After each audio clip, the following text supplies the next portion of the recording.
আলম রমজানের বাজারের বড় দুটি ব্যাগ হাতে বাড়িতে প্রবেশ করে। রূপা তাকে দেখে এগিয়ে আসে। আয় আল্লাহ, এত বাজার এনেছেন? বাড়িতে কি কোনো মেহমান আসবে নাকি? না রূপা, কোনো মেহমান আসবে না। তুমি কি ভুলে গেছো রমজান শুরু হয়েছে? তাই বাজার করে নিয়ে এলাম। রোজায় তো একটু ভালো মন্দ খাবার খেতেই হয়, তাই না বলো? মা আবার গরুর মাংস খেতে খুব পছন্দ করেন, তাই আজকে এই দেখো গরুর মাংস নিয়ে এসেছি। ঠিক আছে, আপনি বাজারগুলো রাখুন, আমি রাতে রান্না করে রাখব। সেহরিতে আমাদের বাসায় কেউ বাসি রান্না খায় না রূপা, আমার মাও খান না। কি বলছেন? রাতে খাবার রান্না করে ভোরবেলা খাবো?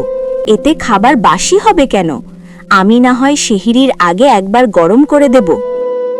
ঠিক সেই সময় আলমের মা আসিয়া সেখানে উপস্থিত হন। আমার ছেলে ঠিকই বলেছে বৌমা, আমরা সেহরিতে রাতে রান্না করা খাবার খাই না। এই তো বছর ধরে আমি সেহরির 1 ঘন্টা আগে উঠে রান্না বান্না শেষ করে রাখতাম, আর সেহরির সময় সবাই গরম গরম খাবার খেতাম। যেহেতু আমাদের বাড়িতে এবার তোমার প্রথম রোজা, তাই তোমাকেও ভোরবেলা উঠে রান্না বান্না করতে হবে, বুঝেছো? কিন্তু মা, হুট করে ভোরবেলা তো ঘুম ভাঙতে চাইবে না। আমার আবার ভোরবেলা ঘুমই ভাঙে না। বাবার বাসায় তো আমি অ্যালার্ম দিয়েও ঠিকমতো উঠতে পারতাম না, আমার মা আমাকে তুলে দিত। কিন্তু এখানে আমি কি করে উঠব বলুন তো? তাই বলছিলাম কি, রান্নাটা রাতে করব, কারণ ভোরবেলা উঠে রান্নাবান্না করতে তো কারোরই ভালো লাগে না, তাই না? ভালো লাগে না বললে তো হবে না বৌমা, অভ্যাস করতে হবে। মানুষ অভ্যাসের দাস, বুঝলে? অভ্যাস করলে সবকিছু আরো চলে আসবে। তাছাড়া তোমার বাবার বাড়িতে কি হয়েছে না হয়েছে সেই নিয়ম কানুন তো আর এখানে চলবে না, বুঝেছো বৌমা? আমরা যেভাবে এত বছর রমজান পালন করেছি, তোমাকেও সেভাবে পালন করতে হবে। আর হ্যাঁ, আমি কিন্তু ভোরবেলা রুটি আর সবজি খাই, আর আমার মেয়ে ঈশাও রুটি মাংস খায়। এসব খাবার রান্না করতে তোমার কতটুকু সময় লাগতে পারে তা বুঝে তুমি মধ্যরাতে ঘুম থেকে উঠবে, এই বলে দিলাম। ঠিক আছে মা, যেহেতু আপনারা রাতে রান্না করা পছন্দ করেন না, তাই যেভাবেই হোক আমি ভোরবেলায় উঠে রান্না করার চেষ্টা করব ইনশাল্লাহ। হাজার হোক, এই বাড়িতে এবার আমার প্রথম রোজা। হ্যাঁ, তাই করো। এখন যাও, বাজারগুলো গুছিয়ে রাখো আর রাতে রান্না বসিয়ে দিও। শাশুড়ির কথা মতো রূপা বাজার গুছিয়ে রাতে রান্নাবান্না শুরু করে। রাত 10টার মধ্যে শাশুড়ি ও ননদ ঘুমিয়ে পড়ে। রূপা তখনও রান্নাঘরে কাজ করছে। আমাকে এখনই বাসনপত্রগুলো মাজতে হবে। ভোরবেলা ঘুম থেকে উঠেই বাসন মাজতে একদম ইচ্ছে করবে না, তাই এখনই বাসনগুলো মেজে মিক্সার গ্রাইন্ডারে মশলা বেটে সবজিগুলো কেটে রাখি, না হলে ভোরবেলা রান্না করতে আবার বেশি দেরি হয়ে যাবে। এসব কাজ করতে করতে রাত 12টা বেজে যায়। রূপা তার ঘরে ঘুমাতে যায়। শুনুন, আমার তো কাজ শেষ করতে করতে অনেকটা রাত হয়ে গেল। বলছিলাম কি, আপনি একটু আমাকে ভোরবেলা 2-2:30টার দিকে ঘুম থেকে ডেকে দিতে পারবেন? না মানে, আমি যদি আবার ঘুম থেকে না উঠতে পারি সেজন্যই বললাম আর কি। তাছাড়া আপনাকেও তো রোজা রাখার জন্য ঘুম থেকে উঠতেই হবে, তাই আমাকে না হয় একটু ডেকে দিলেন। আর যদি পারেন তাহলে একটু কাজে না হয় হেল্প করলেন। তোমার কি মাথা পুরো খারাপ হয়ে গেছে নাকি? আমি করব রান্নায় হেল্প? আমি আজ অবধি কখনো বাড়ির কোনো কাজকর্ম করিনি। তাছাড়া আমি ভোরবেলায় ঘুম থেকে উঠি না, কারণ সকালে আমাকে আর বাবাকে অফিসে যেতে হয়। তুমি তো জানো আমাদের বাসা থেকে অফিস কত দূর।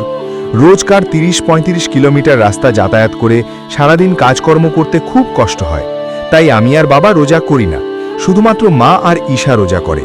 যাই হোক, অ্যালার্ম দিয়ে শুয়ে পড়ো। আলম ঘুমিয়ে পড়ে।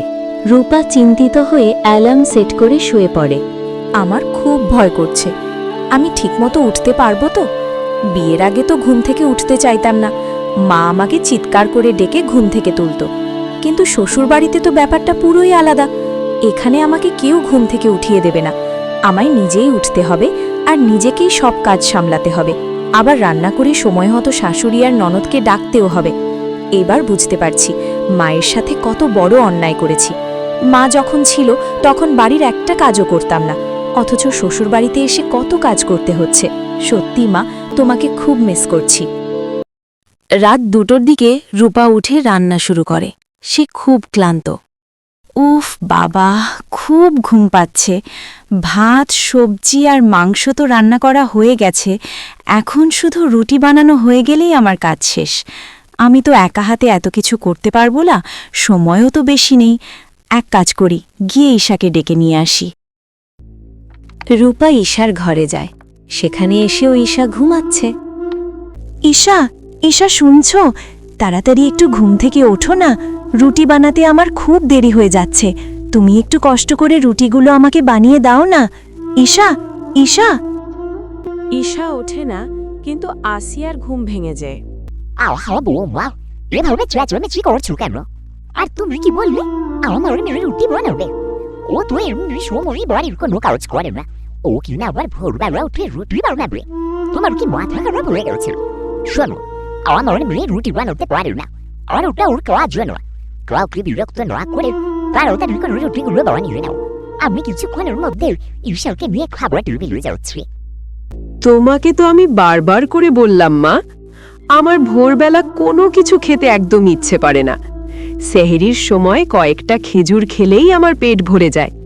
শুধু শুধু আমাকে এত খাবার খাওয়ানোর জন্য কেন জোর করছো তুমি? আমার খুব ঘুম পাচ্ছে, আমি ঘুমাতে যাব, কিচ্ছু খাবো না। খাবি না বললে হবে নাকি? তোর ভাবি এত কিছু রান্না করেছে আর তুই বলছিস খাবি না? এই দেখ, তোর পছন্দের গরুর মাংস আর রুটি আছে, সাথে সবজি আছে। কোনটা খাবি খা? ঠিক মতো সেভেরি না খেলে সারাদিন খারাপ লাগবে না, আর তাছাড়া রোজা রাখতে খুব কষ্ট হবে। প্রেশার লো হয়ে যাবে শোনা, মাথা ঘুরবে তোর। প্রথম রোজাতে বেশি করে খেতে হয়। আয় দেখি আমি তোকে খাইয়ে দিই। আমার খাবার খাওয়া শেষ হয়ে গেছে বৌমা, এখন তুমি সেভেরি করে নাও। আর শোনো, আমাদের রুমে এক বোতল পানি দিয়ে এসো। আওয়াজ অনেক আগে আমি একটু পানি খাবো। ও হ্যাঁ, তোমাকে তো বলতেই ভুলে গেছি, সকালবেলা আলো আর তোমার শ্বশুরের অফিস আছে। তাই প্রতিদিনের মতো সকালবেলা উঠে ওদের ব্রেকফাস্ট এবং লাঞ্চ রেডি করে দেবে। ভুলে যেও না আবার। আপনি চিন্তা করবেন না মা, আমার মনে থাকবে। রূপা সেহেরি ও নামাজ শেষে রান্নাঘর পরিষ্কার করতে করতে সকাল 6টা বেজে যায়। আর ভালো লাগছে না, খুব ঘুম পাচ্ছে। মনে হচ্ছে আজকে আমার খুব শরীর খারাপ করবে। রাতেও তো ঠিকমতো ঘুম হয়নি, কাজ করতে করতে 6টা বেজে গেল। আমাকে আবার 7টা বাজতেই স্বামী আর শ্বশুরের জন্য ব্রেকফাস্ট আর লাঞ্চ রেডি করতে হবে। 1 ঘন্টার জন্য আমি একটু ঘুমিয়ে নিই। রূপা ঘুমিয়ে পড়ে। সকাল 8টা বাজে।